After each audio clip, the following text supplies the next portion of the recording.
कांग्रेस 2014 की पहले हमारे ऊपर लाखों करोड़ों रुपया बकाया छोड़ के गया तेल बॉन्ड को लेके, जिसके कारण उसकी इंटरेस्ट और उसकी प्रिंसिपल दोनों की काम हमको अभी चुकता करना पड़ रहा है। वो भी एक प्रमुख कारण है तेल दाम बढ़ने में।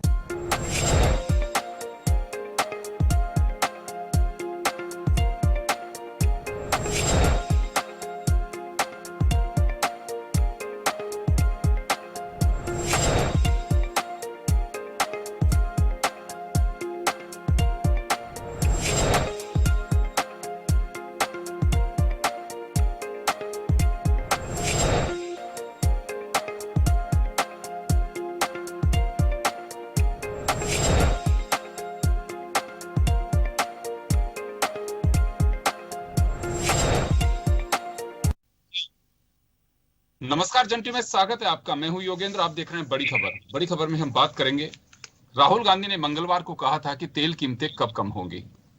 इसके जवाब में पेट्रोलियम मिनिस्टर धर्मेंद्र प्रधान ने कहा है कि कांग्रेस इसके लिए जिम्मेदार है। फ्यूल प्राइस जो बढ़ रही हैं उसके लिए कांग्रेस जिम्मेदार है। कहा यह गया है कि जो पुनर्भुगतान के बॉन्ड्स छोड़ के गई है उसकी वजह से ये पैसा बढ़ाना पड़ रहा है और वो घाटा पूरा नहीं हो पा रहा है। पुनर्भुगतान के लिए जो करोड़ों रुपए देने पड़ रहे हैं उसकी वजह से ऐसा हो रहा है। 7 साल में आज भी अगर स्थिति ये है तो कितना पैसा था, क्या है, धर्मेंद्र प्रधान साहब बता सकते हैं। लेकिन फिलहाल तो यही कह सकते हैं कि सब्सिडी को लेकर जो अमाउंट दिया जा रहा था वह अमाउंट पुनर्भरण के रूप में सरकार उन्हें दे रही थी, लेकिन अब सब्सिडी खत्म हो रही है, मैक्सिमम हो भी चुकी है, रसोई गैस पे हो चुकी है। अब वो भुगतान क्या अभी भी दिया जा रहा है, ये बड़ा सवाल है। श्याम सुंदर शर्मा साहब हमारे वरिष्ठ पत्रकार हमारे साथ जुड़े हुए हैं, आशीष चतुर्वेदी साहब भाजपा नेता हमारे साथ है, डॉक्टर वरुण पुरोहित कांग्रेस से हमारे साथ हैं। मैं आशीष जी आपके पास आना चाहूंगा। राहुल गांधी का एक दिन पहले का बयान है कि तेल कीमतों को कम करना चाहिए, जनता परेशान है। मांग कोई भी उठा सकता, आप लोग भी उठाया करते थे, लेकिन अब इसके लिए कांग्रेस को ही रेस्पॉन्सिबल बताया जा रहा है कि उन्हीं की वजह से तेल के दाम बढ़ रहे। ये बयान पहली मर्तबा है, पहले कभी नहीं कहा गया। देखिए योगेंद्र जी, मैंने भी वो स्टेटमेंट सुना है धर्मेंद्र प्रधान जी का जो उन्होंने आज दिया है जी। तो उन्होंने उसमें 3 बातें कही है। हाँ। उन्होंने पूरी तरह से कि कांग्रेस ही जिम्मेदार है ऐसा नहीं कहा है। उन्होंने जो कहा है मैं आपको क्रमवार बताता हूँ।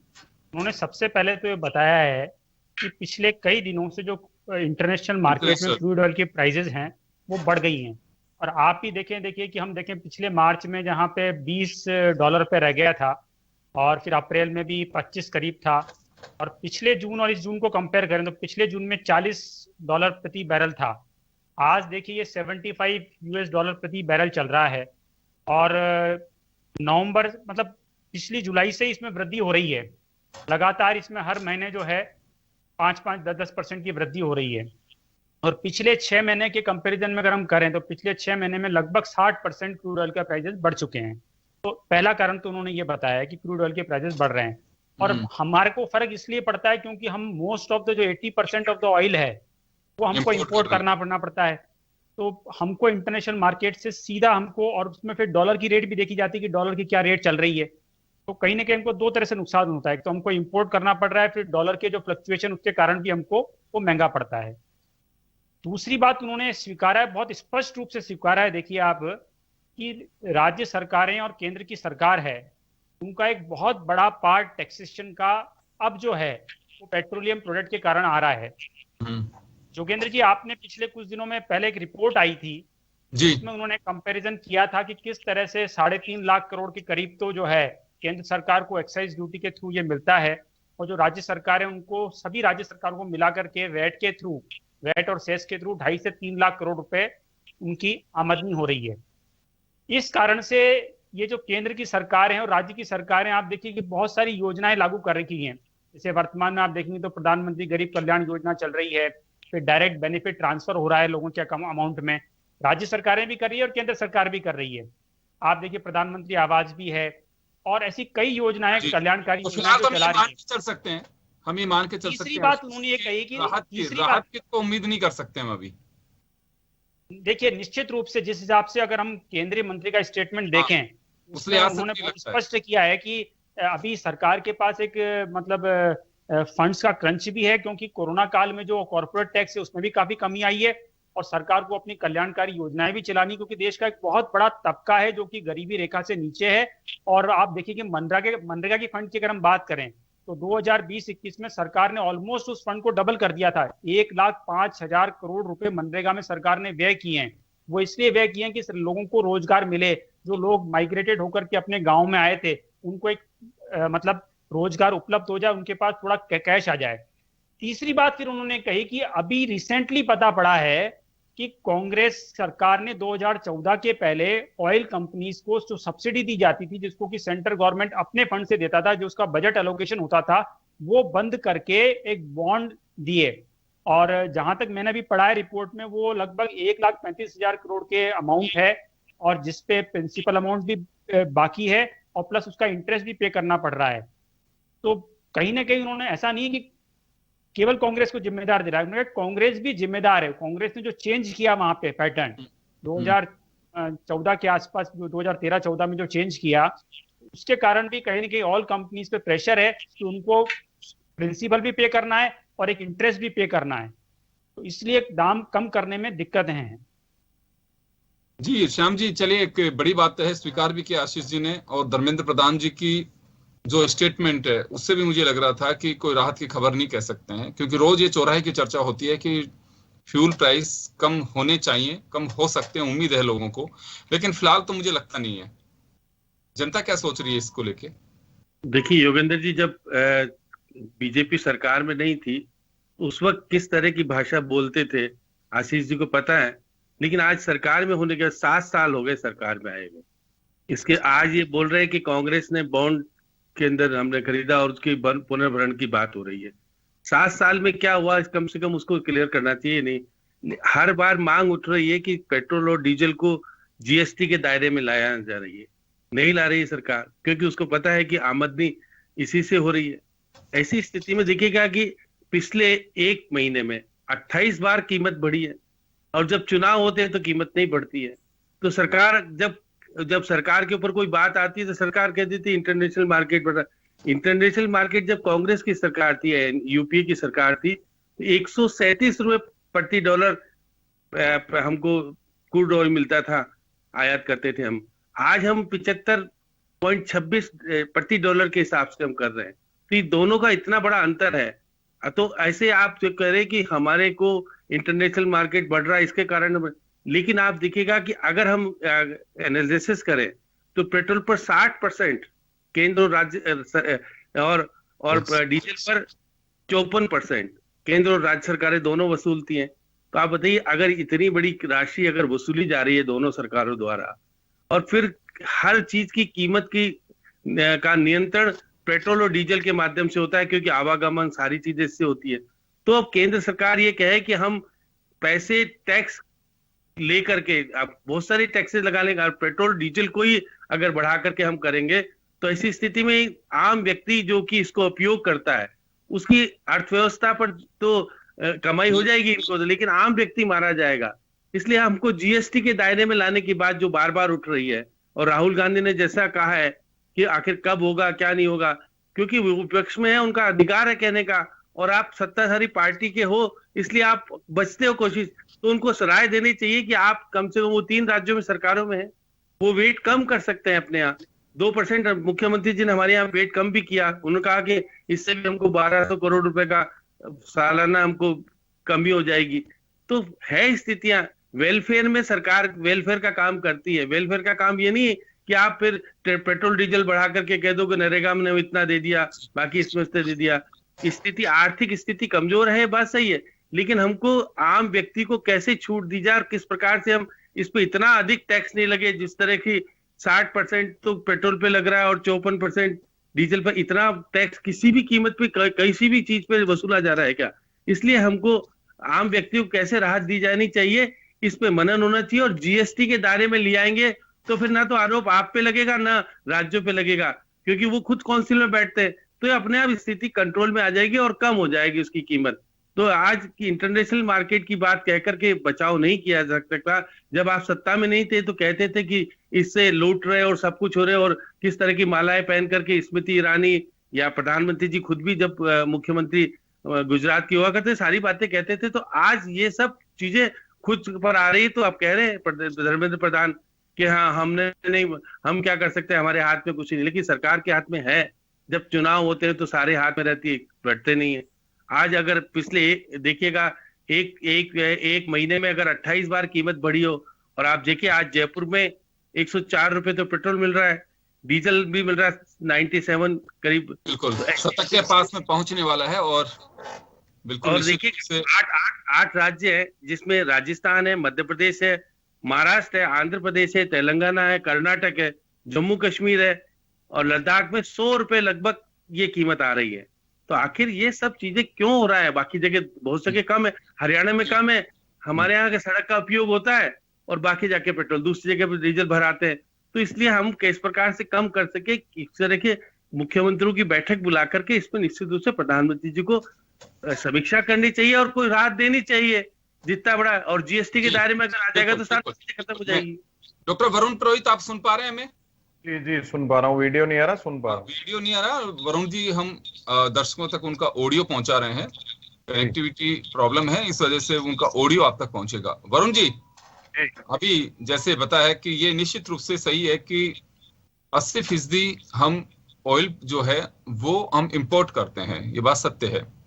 और इंटरनेशनल मार्केट में जो वैल्यू है वो हमारी तेल कीमतों को प्रभावित करती है। दो बातें, जैसे आशीष जी ने कहा, केवल एक कांग्रेस को नहीं बताया, लेकिन कांग्रेस भी जिम्मेदार है कि वो सब्सिडी के बदले बॉन्ड जो दिए उसका भुगतान, और बहुत मोटा अमाउंट है जो आज तक भरना पड़ रहा है। और यही बड़ी वजह है कि सरकार की मजबूरी है कि वो कम नहीं कर सकती। देखिए योगेंद्र जी, अंतहीन मूर्खता का कार्य चल रहा है देश के अंदर। राजनीतिक व्यवस्था चौपट हो चुकी है। 7 साल बाद इनको ध्यान आता है कि भाई कांग्रेस ने कोई बॉन्ड किए थे, तो 7 साल से आप क्या कर रहे थे? सरकार चलाना नहीं आ रहा था क्या आपको? इनके कोई मंत्री कहता है सरसों का तेल इसलिए बढ़ गया क्योंकि हमने महंगाई उसमें मिलावट कम कर दी। अरे भाई, मिलावट भी तो 7 साल बाद ध्यान आ रही है क्या? अब आज इस समय आदमी रोटी रोजगार महंगाई से जबरदस्त रूप से त्रस्त है। जब ये ऐसे ऐसे बेवकूफी के स्टेटमेंट दे रहे हैं, मैं शब्द ऐसे इस्तेमाल नहीं करता हूं पर लेने पड़ रहे हैं, चाहिए, बिल्कुल नहीं करना चाहिए। लेकिन क्या करें, तो आम जनता करेगी क्या? आज कांग्रेस करने लग जाते हैं वापस। अंतरराष्ट्रीय मूल्य भी श्याम जी ने बताया, और आपको बताया डॉक्टर मनमोहन सिंह के टाइम क्या थे और कितने उसमें आपको पेट्रोल और डीजल मिल रहा था। आप इनकी बिल्कुल, आपको इनको सरकार चलाना नहीं आता है। और इन लोगों ने, आप ये देखिए, 7 साल में इकोनॉमी का भट्टा बैठा दिया। आवाज आ रही मेरी? आ रही, आप बोलिए। मुझे बताइए, 7 साल बाद इनको होश आ रहा है कि कांग्रेस पे आरोप लगा रहे हैं? 7 साल से क्या कर रहे थे भैया आप लोग? 7 साल से समझ नहीं आया था आपको कुछ भी? बजट आप डिक्लेयर करते हो, संसद में बजट लाते हो, जब नहीं पता लगता कि भाई इतना कांग्रेस ने बॉन्ड लिए थे, इतनी तेल की कीमत हो जाएगी, और 28 बार, 20 बार, 50 बार, 100 बार बढ़ा रहे हो साल भर में। क्यों बढ़ा रहे हो भैया? एक साथ बढ़ा देते 2 रुपए 3 रुपए। और आप ही के मंत्री थे, आपने, इन्होंने नाम भी लिया अभी श्याम जी ने, मैं नाम नहीं लेना चाहता स्त्रियों का, कैसे कर रहे थे ड्रामा सब दिल्ली में बैठ बैठ करके। आज इनको, इनके मुंह में दही जम गया, बोल नहीं पा रहे। ये सब चीजें आंकड़ों की जगलरी जनता को नहीं चाहिए। जनता को रोटी रोजगार और महंगाई से राहत चाहिए। महंगाई से राहत ये देने में विफल है पूर्णतः, ये सरकार फेल हो चुकी है। आप मुझे बताइए, आम जनता कौन देखेगा कितने डॉलर आ रहा है, कितना नहीं? पागल है क्या लोग? किसी के समझ में नहीं आ रहा है। रोज आप बढ़ाए जा रहे हो, कांग्रेस के कारण बढ़ रहा है। कल कहते हो कि राहुल गांधी ने स्टेटमेंट दिया इसलिए हमको बढ़ाना पड़ रहा है। परसों फिर कोई नया इनका मंत्री कहते हैं कि साहब पेट्रोल में तो कुछ मिलावट होती थी, हमने उसको शुद्ध कर दिया इसलिए दे रही है। ये सब जनता समझती है, इनको मैनेजमेंट नहीं आया। इन्होंने इकोनॉमिक मैनेजमेंट का डिजास्टर किया हिंदुस्तान में, इसलिए आज ये हालत है, इनको ऐसे बोलना पड़ रहा है। और इनका आप देखिए सारे मंत्री किस प्रकार के स्टेटमेंट देते हैं। आप याद करिए, मैं डॉक्टर मनमोहन सिंह की इकोनॉमिक पॉलिसी का कभी समर्थक नहीं रहा हूं, लेकिन जब लास्ट में उन्होंने बोलने लगे कि भाई पैसे पेड़ पे उगते हैं क्या, तो महंगाई हो गई थी, लोग चिढ़ मरे थे। आज उससे 10 गुनी भयावह स्थिति है। आप देखिए कोरोना काल के बाद लोगों का क्या भयानक मंजर लोगों ने देखा है। अब ये क्या कहते हैं, हमारे यहाँ सामूहिक जल समाधि होती है, हमारे यहाँ पे जिनको चले गए जो मुक्ति ले ली, इस टाइप के स्टेटमेंट आप दे रहे हो। मानवता रूप से आपका समझ में नहीं आ रहा, आप मानव भी हो। डाइवर्ट हो जाएंगे मुद्दे पे, क्यों समय कम है, अपन डाइवर्ट हो जाएंगे, हम मुद्दे पे लौटे, क्योंकि कोविड एक ऐसा इश्यू है कि उसमें बहुत ही लंबी बहस चल सकती है, लेकिन मैं उसमें नहीं जाना चाहूंगा। रोटी रोजगार महंगाई को तो बहकाने की बात कर रहे हैं, और क्या कर रहे हैं? डीजल से क्या महंगा नहीं हो रहा? किसानों को डीजल से परेशानी नहीं हो रही? कैसे उत्पादन होगा हर चीज का? कैसे लोगों का काम चलेगा? दिन आपको एक बात बता रहा चलिए हूँ, सर मैं जवाब दिलवा रहा हूँ, वापस लौटूंगा आपके पास में। मैं 67% जो तेल काम में लेता है मिडिल क्लास काम में लेता है, टू व्हीलर वाला काम। दिलवा दो जवाब पुरोहित साहब जरा जवाब सुनिए आशीष जी से जवाब दिलवाता हूँ। आशीष जी, पॉलिटिकल पार्टीज के लिए महंगाई एक मुद्दा हो सकता है, पेट्रोल डीजल के दाम मुद्दा हो सकता है, लेकिन आम जनता के लिए परेशानी है। आम जनता निश्चित रूप से, आज आप पॉलिटिकल पार्टी से दोनों ताल्लुक रखते होंगे, बोल पाए नहीं बोल पाए, लेकिन एहसास आपको भी है कि हाँ महंगाई किस कदर बढ़ रही है। और हम ये मान के चलते हैं, आप लोग भी मानते हैं इसको, कि फ्यूल प्राइस पे महंगाई बहुत कुछ डिपेंड करती है। जिस दिन रात को पैसे की रेट बढ़ जाती है, उसी दिन, पहले की मैं एक्सपीरियंस बता रहा हूँ, अगले दिन मार्केट में आप वही देखिए, एक दिन पहले तक जो सब्जियां फल बिक रहे थे उसी के अंदर इजाफा हो जाता है, जैसे रात भर में ही इंपोर्ट कहीं से आए होंगे बाहर से और उसकी वजह से रेट बढ़ गई। एक हमारी मनोवृत्ति बन गई है कि हाँ बिल्कुल अगर पैसे बढ़े तो अपने तुरंत बढ़ा देंगे। ये इसी वजह से कह रहा हूँ, ये जनता की प्रॉब्लम है सर, जनता परेशान है इसको लेकर के, और सरकारें अपने अपने दावे कर रही हैं, अपनी अपनी बातें बता रही हैं।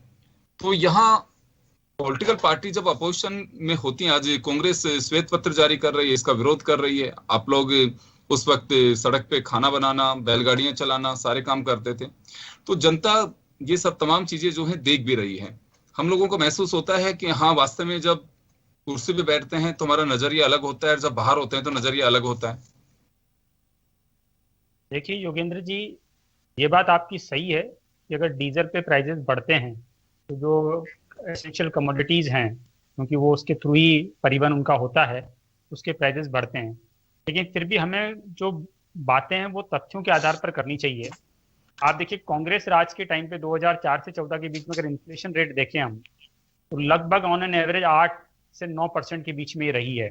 और कई कई सालों तक 2012 से 2014 के पीरियड में इसका ग्राफ 10% से ऊपर रहा, 12% तक रहा।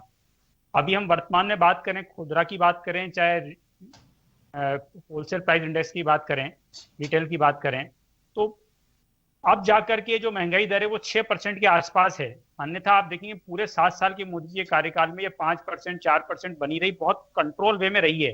मतलब हमको सब चीजों से कंपेयर करना पड़ेगा, फल सर, लेकिन बाजार में असर नहीं दिखता आशीष जी, इसका बाजार में असर नहीं दिखता है। मैं आपकी बातों से, तमाम आंकड़ों से सहमत हूँ, लेकिन बाजार में जो रेटें हैं, बाजार में जो दाल हो या फिर तेल हो, जो प्रोडक्ट हमें खाने पीने के लिए हम काम लेते हैं, जो रसोई का बजट है वो गड़बड़ाया जाता है।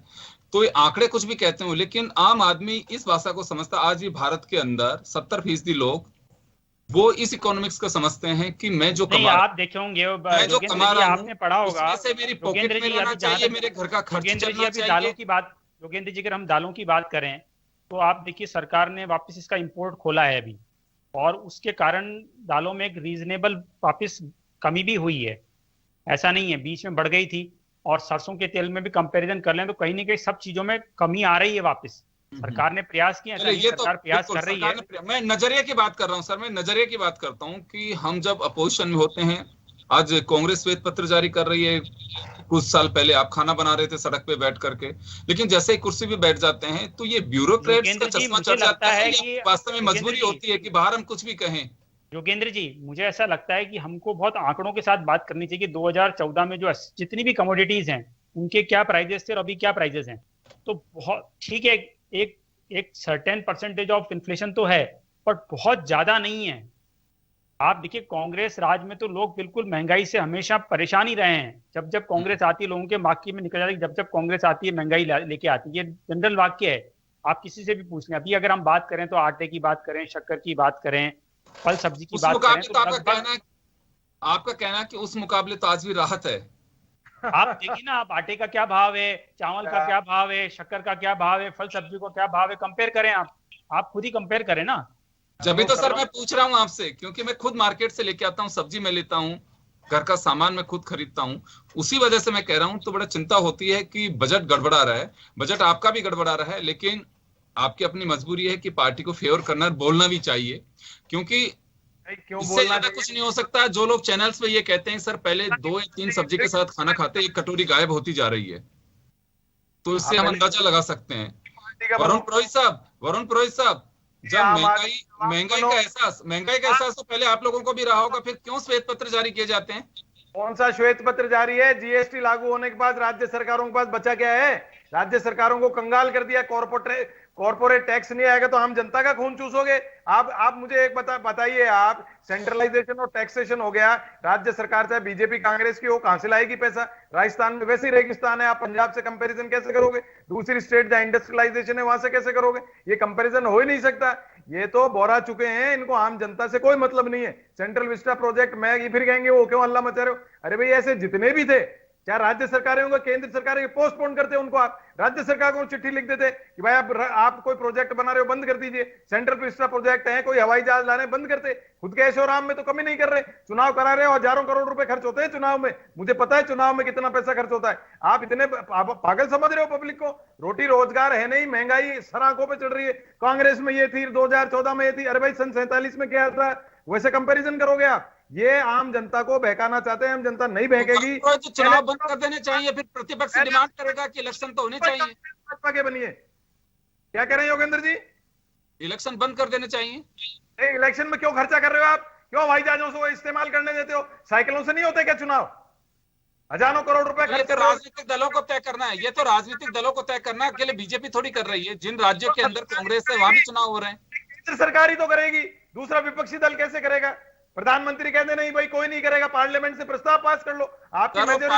आप जो जिक्र कर लें, पार्लियामेंट असेंबली का जिक्र कर लें, आप असेंबली इलेक्शन का जिक्र कर रहे हैं, लेकिन राज्यों के अंदर भी जो इलेक्शन है, पंचायत राज हो, लोकल बॉडीज के चुनाव हो, वो भी तो हो रहे हैं। अरे भाई साल भर पोस्टपोन कर देते, साल भर का प्रोविजन तो है ही पोस्टपोन करने का, क्यों नहीं कर सकते थे आप? चलिए समय कम है, मैं माफी चाहूंगा, मैं एक बार श्याम जी से मुखातिब होऊंगा।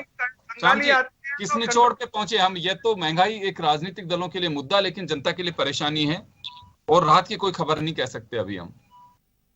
देखिए बात सही योगेंद्र जी, जिस प्रकार से कंट्रोल करने की बात है, कंट्रोल नहीं हो पा रहा है। अब हम वरुण जी बार बार कह रहे हैं कि राजस्थान का जिक्र, राजस्थान ने भी टैक्स लगा रखा है। हमको टैक्स लगाने, हमको अधिकार जब होगा जब हमने पूरे, आज देखा पेट्रोल पंप पे प्रदर्शन किया कांग्रेस ने, लेकिन कांग्रेस ने ये सोच के नहीं किया कि हम उसके 2% और घटा देते, फिर केंद्र सरकार से मांग करते। लेकिन ये बात जितने, अरे सुन लीजिए वरुण जी, जरा सुन लीजिए, अरे सुन तो लीजिए, अरे सुनो सही। जब आप केंद्र को कहते हो तो आप अपने ऊपर भी करना पड़ेगा, आपको मनन करना पड़ेगा, जिस हिसाब से टैक्स देखिए ना। अरे सुन तो लीजिए, आप सुनो तो सही जरा, एक सुन, आप सुनने नहीं चाहते। अरे मैं तो कह रहा हूँ, अरे तो आप सुन तो लो जरा, आप सुनो। श्याम जी अपनी बात कह दीजिए 30 सेकंड में, क्योंकि समय और हो चुका है ऑलरेडी। जी बोलिए। देखिए मैं तो अब भी कह रहा हूं कि प्रधानमंत्री जी को इसमें स्टेप उठाना चाहिए, सब मुख्यमंत्री को बुला करके इसको जीएसटी के दायरे में लेके आ जाना चाहिए, तो सारे झगड़ा ही समाप्त हो जाएगा। ये करना ही पड़ेगा, क्योंकि जिस प्रकार से पेट्रोल डीजल की कीमतों से आम कीमतों पर प्रभाव पड़ता है सीधे तौर पर। अब देखिए आज डीजल जिस हिसाब से बढ़ा है, अब डीजल की गाड़ी कोई लेना पसंद नहीं करेगा, जो पेट्रोल डीजल एक जैसा हो गया। हाँ, मेंटेनेंस का भी चक्कर पड़ता है। चलिए मैं क्षमा चाहूंगा, मैं समय कम है, मैं सॉरी, मैं आप लोगों को रोकना चाहूंगा। तो कुल मिलाकर के ये कह सकते हैं कि राजनीतिक दलों के लिए महंगाई हमेशा एक मुद्दा रहा है, चाहे फ्यूल प्राइस बढ़ने की बात तो हो या फिर कैसे भी हो, लेकिन महंगाई बढ़ रही है, बस एक मुद्दा होता है। लेकिन जब धरातल पे उस पे एक्शन करने का वक्त आता है, यानी कि जब आप सत्ता की कुर्सी पे होते हैं तो नजरिया बदल जाता है, तब आपको बहुत सारी चीजें दिखाई भी देती हैं, बाहर रहते हुए नहीं दिखाई देती हैं। उस वक्त हम जनता की आवाज बनने की कोशिश करते हैं। कोई पार्टी हो, एक पार्टी की बात नहीं है, सभी का यही हाल है। लेकिन धरातल पे उतारना चाहिए, मजबूरी जो भी हो, लेकिन जनता को राहत भी दी जानी चाहिए, क्योंकि आप जनता के बीच से निकल करके आ रहे हैं। अगर आप ब्यूरोक्रेट्स के चश्मे से देखेंगे कि नहीं साहब ये विकास के लिए ये चाहिए, सारी चीजें चाहिए, तो फिर मुझे लगता है कि इसे आंदोलन का मुद्दा नहीं बनाना चाहिए। हमें उसी तरह से छोड़ देना चाहिए कि हम बहुत सारे इश्यूज हैं, फिर उन पे जाना चाहिए, कि जनता के हाल पे छोड़ देना चाहिए इसे। खैर चलिए, लेकिन फिलहाल तो हम उम्मीद नहीं कर सकते कि किसी तरह की कोई राहत मिल पाएगी। बहुत बहुत शुक्रिया आप सभी का। खास खबर में इतना ही, दीजिए इजाजत, नमस्कार।